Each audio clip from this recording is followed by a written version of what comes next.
So how does it work with questioning and God? We know that he wants us to use our brains. He didn't give us brains for no reason. It wasn't an accident.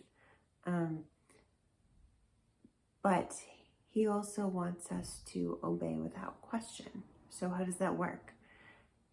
What that looks like is we are to use our brains to make sure that everything that we're seeing and doing out in the world, that we're continuously comparing it to God's word.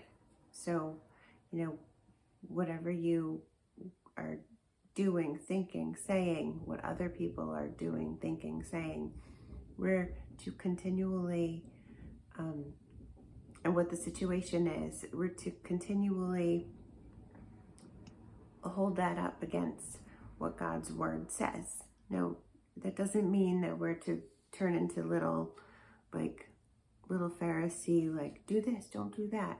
Not at all. But it's just for us to be aware and to align ourselves with what his word says.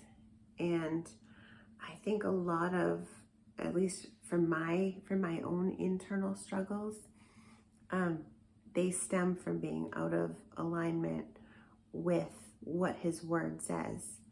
And so that's how we're supposed to question things. We're supposed to question what we see out in the world, what we see other people saying to us, what we see ourselves thinking, doing, and just compare it against what does God say and how can I quickly get back into alignment so that I'm under his cover.